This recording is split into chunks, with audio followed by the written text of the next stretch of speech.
안녕하세요. 개인 투자자분들의 멘토 프로페서 킹입니다.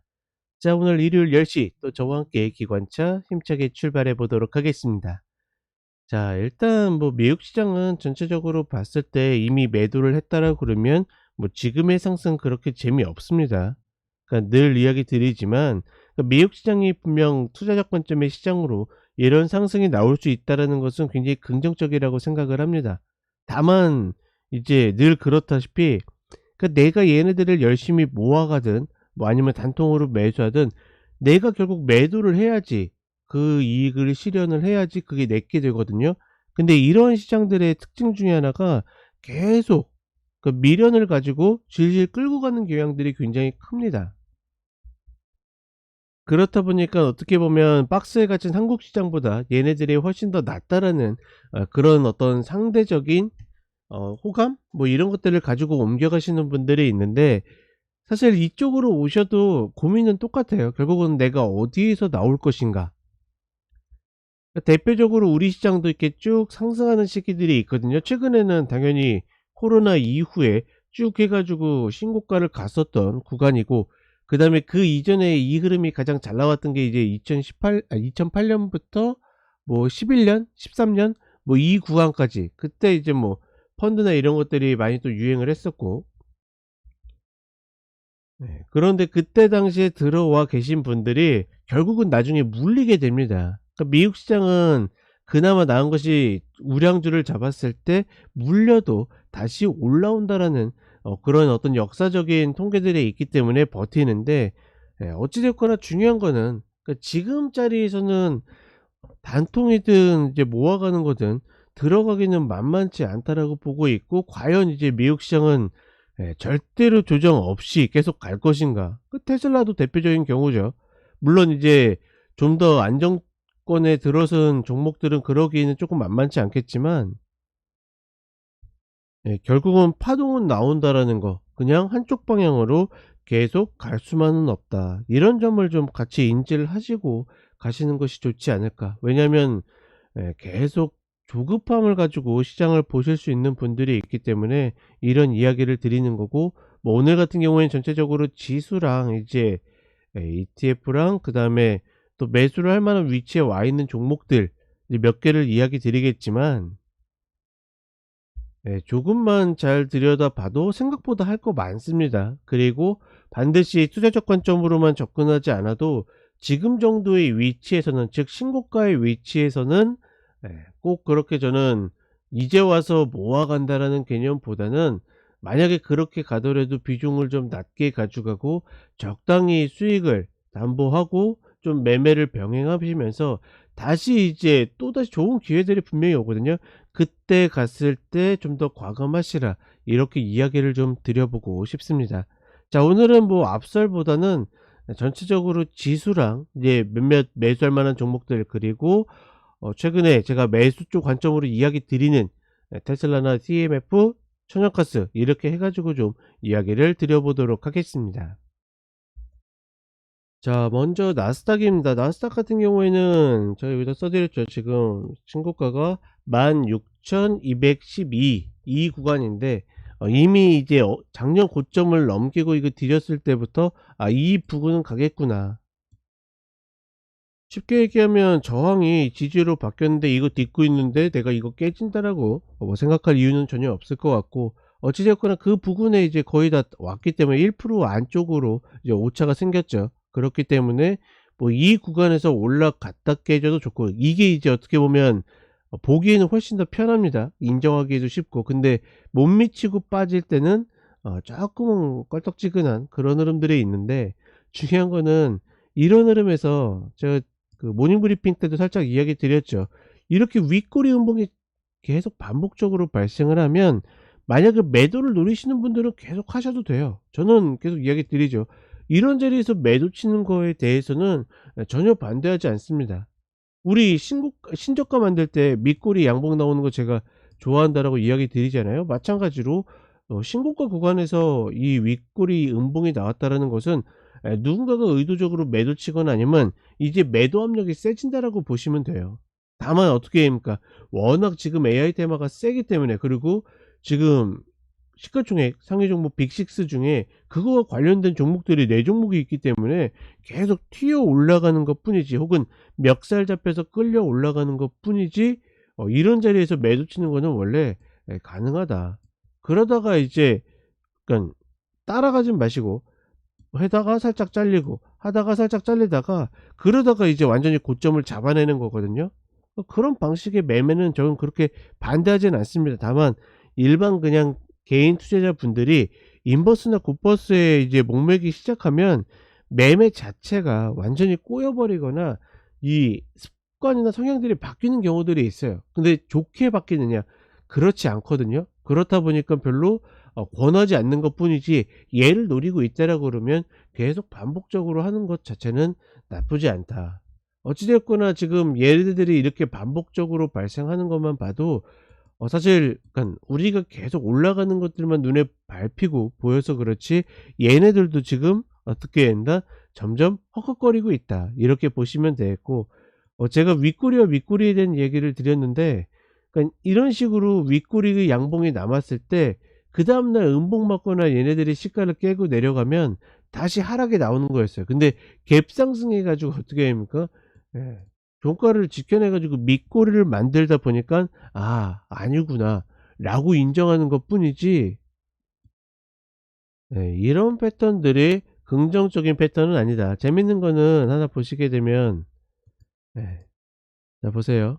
여기 있는 음봉 밑골이 나오다가 양봉으로 툭툭 치고 올라갔잖아요. 이번에는 양봉 밑골을 다는데 음봉이 나왔습니다. 그렇다라 그러면 월요일도 다시 한번 밀릴 가능성이 좀 더 높다? 다음 주가 내일이죠. 저는 그렇게 판단을 하고 있습니다. 즉 뭐냐면 이런 것도 이제 어떻게 보면 속임수봉의 일종이거든요. 그런 흐름들이 있다 정도만 좀 인지를 하시면 되지 않을까. 전반적으로 지금 나스닥도 여기 와 가지고 이제 막 매수를 긍정적으로 간다. 아니 물론 그 이전부터도 그렇습니다. 근데 다만 이제 어떻게 합니까? 그렇게 봤다가 갭으로 올라타 가지고 지지받고 올라가는데 반대 볼 필요 없는 거고, 고가 만들고서 고가를 지지하고 있는데 반대 볼 필요 없는 거고, 마찬가지로 지금 구간에서도 이런 봉들을 계속 발생을 하면서 매도 압력 받고 있는 거를 인지하고 있는데, 여기에서 또다시 무슨 상승 패턴이 나온다 그러면 굳이 버틸 필요가 없다라고 생각을 하는데, 어찌 됐거나 중요한 거는 뭐다? 중요한 거는 큰 틀에서, 그쵸? 우리가 막 주봉, 그쵸? 역사적 신고가 구간에서 쌍봉맞을 이런 패턴들을 만들고 있는데, 매도를 보는 쪽이 그렇게 쫄면서 막 어렵게 생각할 필요는 없다. 이 정도로만 좀 인지하시면 되지 않을까라고 생각을 합니다. 그리고 S&P 500도 사실 마찬가지예요. 마찬가지인데 얘네는 어떻게 합니까? 기존의 신고가 구간을 뚫고 올라갔기 때문에 얘네들은 사실 어떻게 됩니까? 이 자리를 뚫고 내려가야지 그때부터 이제 하락이 인정이 되는 거거든요. 그렇다면 그 이전에 반드시 발생을 하는 것이 22편 깨지고 저항을 만들어야 되는데, 이 패턴이 나오기까지는 나스닥보다는 시간이 걸리기 때문에, 만약에 둘 중에 하나를 무조건 매도 쳐야 된다 그러면 당연히 어떤 걸 매도 치겠습니까? 당연히 나스닥을 매도 치는 것이 좀 더 유리하다. 이렇게 보시면 되겠습니다. 그러면 전체적인 지수의 어떤 흐름이나 패턴들은 좀 이해가 가시겠죠. 자, 그리고 몇몇 이제 상단이 아닌 중단이나 하단에 있는 종목들 중에 좀 이야기를 드리면, 첫 번째로 아처데니얼스 미들랜드입니다.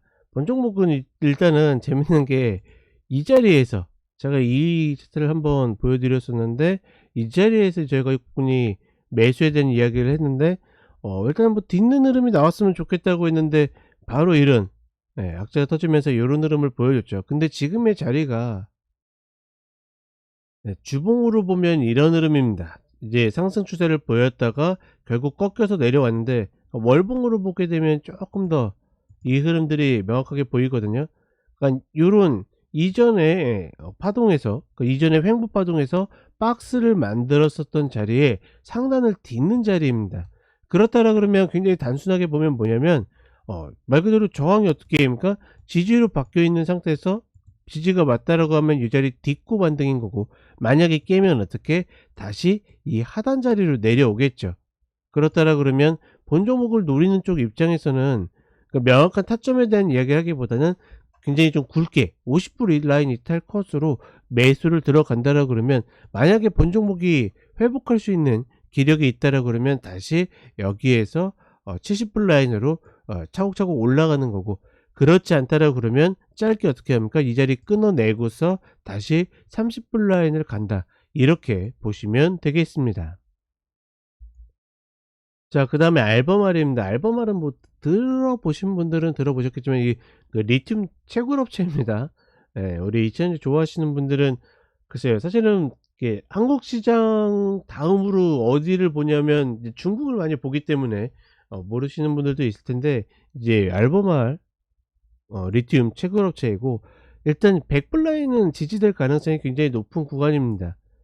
얘네들도 마찬가지로 기존에 꺾여서 내려갔을 때 이 구간들, 그쵸?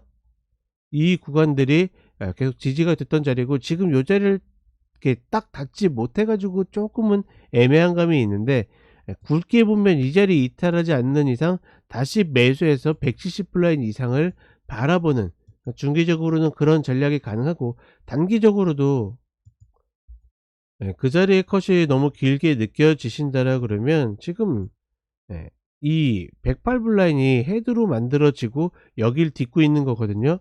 또다시 이제 금요일에도 상승을 했기 때문에 추가적으로 좀 부담이 생기긴 했는데, 어찌됐거나 이 자리 이탈 컷으로 매수를 들어가는 것은 충분히 가능하다. 30분의 흐름만 봐도 우리가 이 자리가 매수 타점이라는 것을 명확하게 알 수 있는 거죠. 그러면 좀 컷을 짧게, 조금 더 짧게 잡으려고 한다고 하면 107불 라인 이탈 컷으로, 사실은 117불 뭐 이런 라인들, 그러니까 컷폭이 조금 길어도 괜찮아요. 분할로 들어가거나 아니면 내가 그 위로 얘가 추세 전환만 만들면 바로 170불 200불 라인까지 열려 있기 때문에 변동성 대비 효율적인 면에서는 그렇게 나쁘지 않다. 어찌됐거나 이런 방식으로 최근에 우리 시장도 그렇고, 저는 3바닥, 4바닥에서 추세 전환하는 흐름들은 충분히 해볼 만한 좋은 가치들이 있다라고 판단해 봅니다.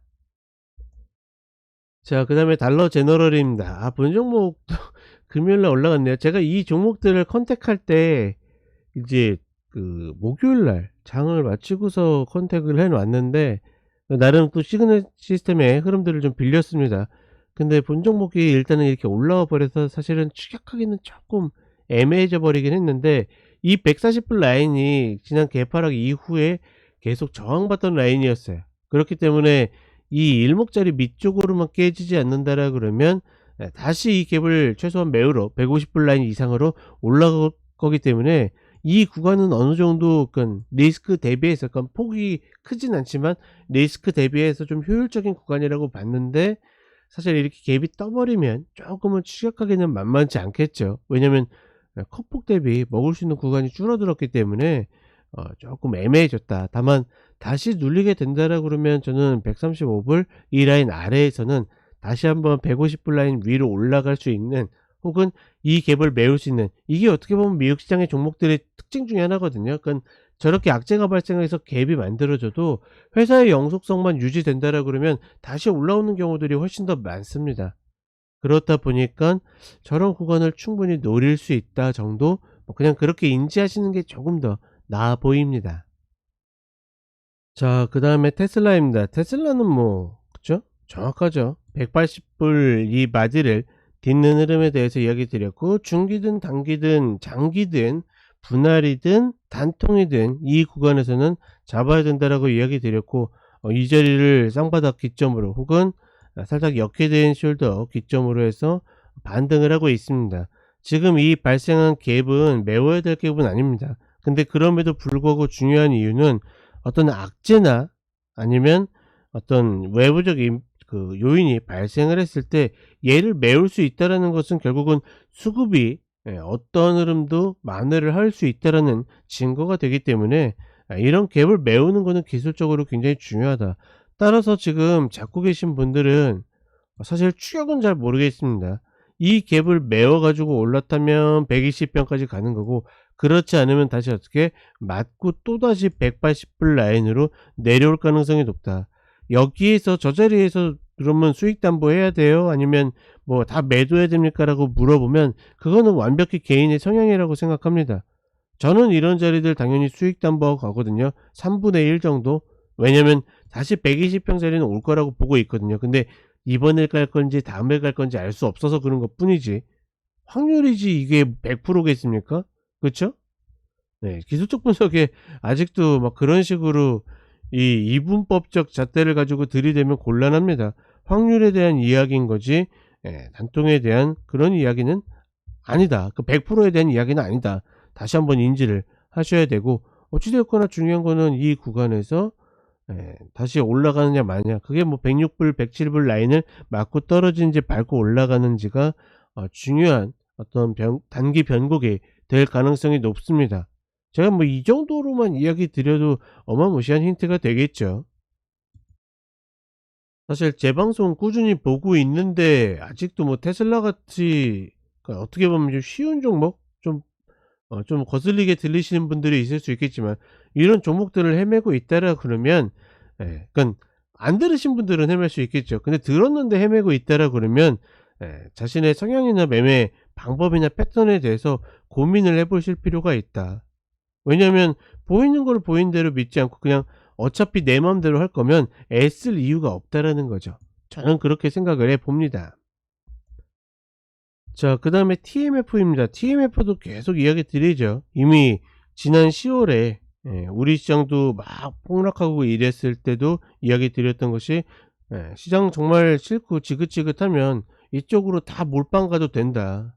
미 국채 금리가 30년물이 5%라는 것은 예 다들 땅 짚고 헤엄치기 하려고 난리 나는 구간이다. 결국 그 구간에서 올라왔고 올라오면서도 이야기 드린 게 목표는 65 불이다. 장기적으로 가져가실 분들은 그냥 가져가도 되지만 배당도 받으니까.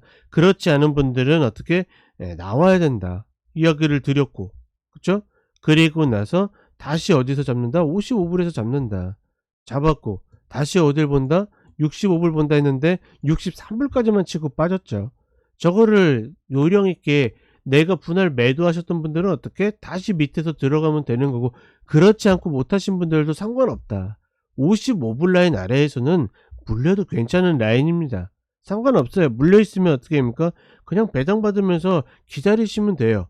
반드시 올해 또 올라옵니다. 그렇다라 그러면 내가 원하는 연간 수익률이 있잖아요.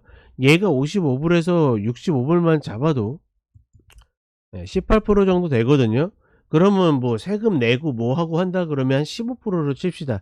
이거 두 번만 왔다 갔다 하더라도 대체적으로 개인 투자자분들이 원하는 그런 수익률 정도는 채울 수 있다. 근데 이게 영원히 계속 그럴까요? 아닙니다. TMF도 다시 65 불에 올라가서 이 자리가 이제 안착되고 위로 올라가면 이런 얘기 못 해요. 다시 TMF라는 종목은 제가 언급하는 종목에서 저 뒤로 빠질 겁니다. 그냥 중장기로 홀딩하신 분들을 위해서 이야기를 해 드리지. 사실 이런 정도의 전략은 어떻게 보면 막 VIP 이런 분들 그러니까 자금 규모가 커 가지고 쉽게 매매 못 하시는 분들한테 드리는 전략 중에 하나인 거거든요. 왜냐면 얘네들은 ETF이기 때문에 그런 데 영향을 받습니까? 내 매매가 호가에 크게 영향을 줘요? 그렇지 않거든요. 게다가 배당이나 이런 것들 하게 되면 물론 이제 누군가는 막 세금 무슨 얘기 꺼내겠지만 사실 세금이 무서워서 수익을 포기한다라는 거는 좀 앞뒤가 안 맞는 이야기고 그런 정도의 전략을 드리고 있다. 다시 한번 생각해 보시길 바라겠습니다. 자, 그다음에 가스입니다. 가스는 제가 저희 카페에 공개 전략에 올려 드렸습니다. 그거 같이 참고하시면 되겠고 사실은 막 그렇게 이야기하고 싶진 않아요. 왜냐면 나름의 좀 징크스처럼 꼭 저희가 이제 승부를 걸고 좋은 타점에 들어가면 한 번 더 출렁이는 그런 패턴들이 있어서 그냥 가만히 있으면 그런데 꼭 공개 방송에서 이야기하면 또 그런 일들이 있더라고요. 그래서 쪼끔 껄떡지근하긴 한데 어찌 되었거나 팩트만 이야기 드리면 지금 1.611 라인은 큰 대마대 중에 하나입니다. 이 구간에서는 물려도 괜찮아요. 물론 제가 물리는 것에 대해서 이야기하는 것을 그렇게 좋아하진 않지만 어찌 되었거나 지금 가격에서는 한 번 더 출렁이냐 마느냐의 그런 흐름인 거지 지금 구간에서는 일단 노리시는 분들은 안 할 이유가 전혀 없다라는 거 이야기를 드리고, 그런 이유 중에 하나는 기존에 코로나 때 그때 뭐 난리도 아니었죠. 경기 침체나 뭐나 여러 가지 안 좋은 일들이 있었는데 그때 만들었었던 저점입니다. 그리고 지금의 이 라인 자체가 최근 한 15년 정도만 보더라도 박스권이라고 봤을 때 하단이에요. 그러니까 박스권이든 뭐든 상관없이 계속 4-5년 주기로 하단을 만드는 겁니다. 지금도 마찬가지로 4년 만에 다시 온 자리이기 때문에 여기에서 고민한다라는 것은 말이 안 된다. 다만 이제 위에서 물려 있는 분들은 상심이 크고 고민이 크겠죠. 특히나 보일 같은 종목만 보더라도 어떻게 하면 얘는 계속 보니까 액면 방황만 계속 반복해요. 그 이유나 흐름은 뭐겠습니까? 말 그대로 레버리지 이상, 얘는 이제 3 배짜리죠. 그렇다 보니까 어떻게 얘네들이 시간이 가면 갈수록 유리한 게 아니라 불리해져 가지고, 아니 얘는 10대 1, 지난번엔 20대 1, 그런데도 계속 어떻게 합니까? 하락하지 않습니까? 물려서 버티는 게 말이 된다 안 된다? 말이 안 된다. 철저하게 매매 조건점으로 접근을 하는 거지, 얘네들을 투자 조건점으로 접근한다라는 것은 있을 수가 없는 일입니다. 기본적으로 이 풀이나 이런 거에 대해서 내가 손해를 보고 들어가는 건데 절대적으로 인지를 하셔야 되고, 기본적으로 여기에서 하나를 더 이야기 드리는 게 맞나? 자꾸 징크스 될까 봐. 지금껏 분할은 충분하다라고 보고 있고, 까짓것 처음이자 마지막으로 이야기 드리면, 저는 이 다음 차월물이 1.611 라인을 치거나 이 자리를 깼다 다시 잡아채면 그때가 가장 완벽한 타점이 되지 않을까 싶습니다. 아직까지는 완벽하게 지금이 저점이라는 증거는 잡히지 않고 있어요. 그럴 만한 패턴이 나와야 되는데 패턴도 나오지 않을 뿐만 아니라 기본적으로 추세 전환조차 나오지 않고 있어요. 그러니 이 흐름들이 100% 저점이다라고 할 수는 없지만, 분할로 매수 들어가기에는 충분하고 차고 넘치는 구간이다, 이 정도로 인지를 하시면 될 것 같습니다. 막말로 가스 매매하는데 저희 회비가 아까워서 안 오시는 분들은 큰 기회들을 매년 놓치고 있다. 작년에도 가스 승률 100% 였었던 이유가 있다라는 거 반드시 인지를 하셨으면 좋겠습니다. 오시게 되면 여기에서 어디까지가 목표인지도 알 수 있겠죠. 자, 이렇게 이야기 드렸고, 글쎄요, 요즘 시장 그렇게 재밌게 느껴지진 않습니다. 왜냐면 외국인들이 저렇게 시장을 분탕질 쳐 놓으면 그런 시장들은 재밌는 경우들이 별로 없어요. 다만 그럼에도 불구하고 우리가 여전히 할 것들이 남아 있다라는 것은 그래도 그렇게 심심하진 않다. 지금 구간 못 먹어 가지고 막 급해하시는 분들은 오히려 조금 더 릴렉스하면서 자리를 기다리시기 바랍니다. 그렇다라 그러면 반드시 또 자리는 온다. 우리 시장의 특성을 잘 이해하시면서 가셨으면 좋겠습니다. 자, 이렇게 이야기 드렸고, 또 한 주 잘 마무리하시면서 다음 주도 힘내보도록 하겠습니다. 감사합니다.